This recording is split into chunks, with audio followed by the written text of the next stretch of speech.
An old man fixes a young black man's shoes. Years later, he returns as a CEO to Repay.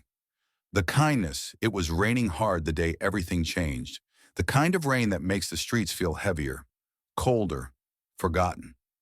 Malik was 17, soaked to the bone, his stomach empty for the second day straight, and one of his shoes was flapping with every step like a sad reminder of how far he'd fallen. He had no resume, no home, and no hope, but he had an interview that morning, his last shot, and he couldn't even walk straight without shame following him like a shadow. Then from under a rusty old awning came a voice, cracked but kind. "Son, your shoes are crying. Come here. Let me fix them." Malik looked up. An old man, face lined like a worn map, sat on a wooden crate with a battered shoe shine box between his knees. He wasn't selling. He wasn't begging. He was offering, free of charge. That moment, that one small act of kindness, it would come back years later. Malik Johnson had built an empire. From nothing. From the streets of Eastwood, New Jersey, where he had been just another invisible face in the crowd, to the corner office of TrackRight Corporation, one of the most successful transportation and logistics companies in the country.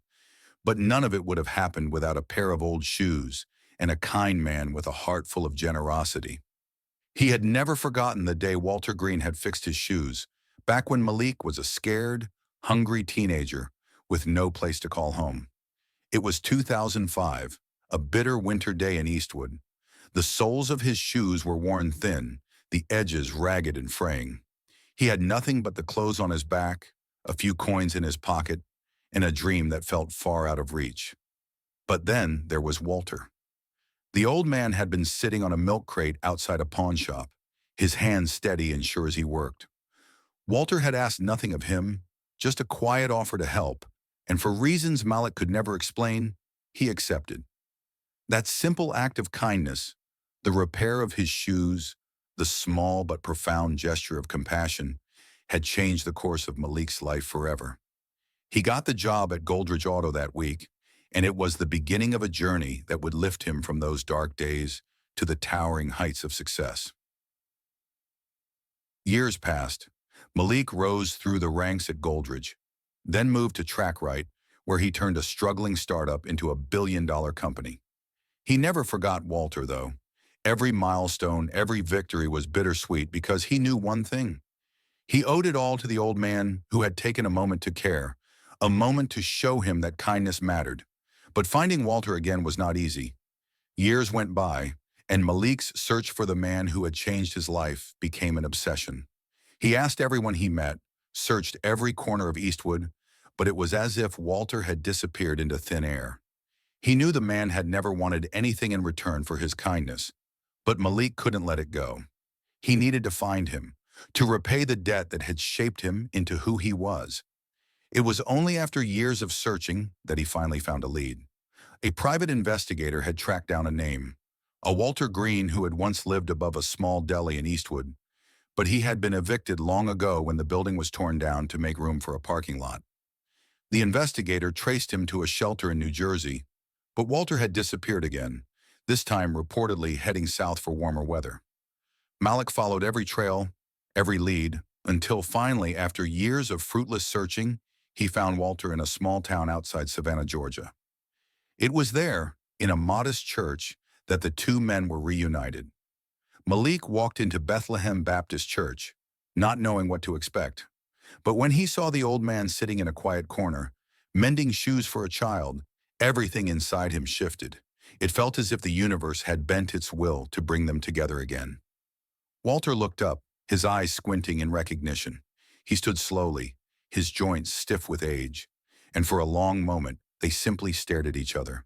Both men processing the years, the distance, the journey that had brought them to this moment. Walter was the first to speak. "You came back," he said, his voice thick with emotion. "I always knew you'd make it, but I didn't know you'd come back for me." Malik stepped forward, his throat tight. "I came back for you because you changed my life. You gave me something that nobody else did, a chance. You fixed my shoes, but you also gave me hope. And for that, I owe you everything." Walter chuckled softly, shaking his head. I didn't do anything special, son. I just saw a kid who needed help. The rest was up to you. But Malik wouldn't hear it. He had learned long ago that true kindness, the kind that changes the world, isn't about grand gestures. It's about the little things, the everyday acts of love and compassion that go unnoticed. Walter had given him a chance when nobody else would. He had shown him that even the smallest acts could make the biggest impact. Malik didn't stop there. He had already made plans. The day they met, he presented Walter with the deed to a house on a small lake, just outside of town.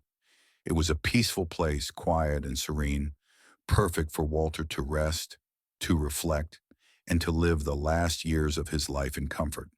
He also offered Walter a stipend, enough to cover his living expenses for the rest of his life, and the freedom to do whatever he pleased. You don't owe anyone anything, Malik told him. This is my gift to you. But Walter was humble, refusing to accept at first. I don't need all this, he said, waving a hand at the house and the money. I'm just an old man. I've had a good life. I don't need fancy things. Malik smiled softly. You're wrong. You've given so much, and now it's time for someone to give to you. You deserve it. Over the next few months, Walter moved into the house and Malik kept in touch. He made sure the property was taken care of, that Walter had everything he needed. But Malik did more than just provide for Walter. He started a nonprofit organization in Walter's name, the Walter Project, dedicated to supporting those who showed anonymous acts of kindness. The foundation's mission was simple: identify and help those who made a difference in the world without seeking recognition. The organization would fund grants for people like Walter, people who quietly changed lives, not for fame or reward, but because it was the right thing to do. As the years passed, the Walter Project grew. Schools adopted its teachings, and kindness became a movement. Malik often spoke at events, sharing the story of Walter's unassuming generosity, teaching others about the power of small acts of kindness. The impact was immeasurable. People from all over the world shared their stories.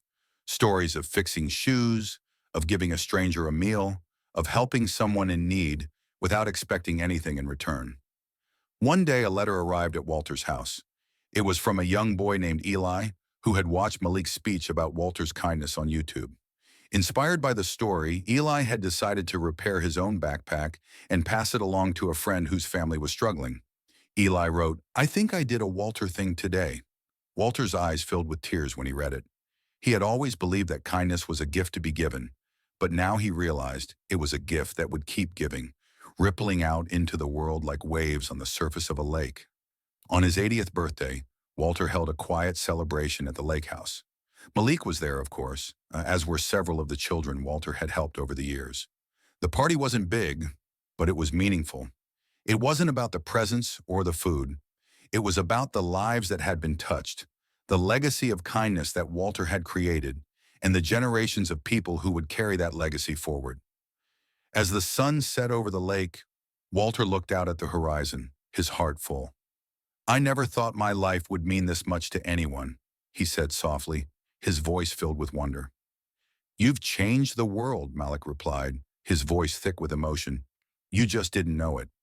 And so Walter Green, the quiet shoe shiner from Eastwood, became more than just a man who had fixed a pair of shoes. He became a symbol of the power of kindness, a reminder that even the smallest acts could transform lives. His legacy lived on in the thousands of people whose lives had been touched by his generosity, and in the countless acts of kindness that continued to ripple outward from his humble beginnings.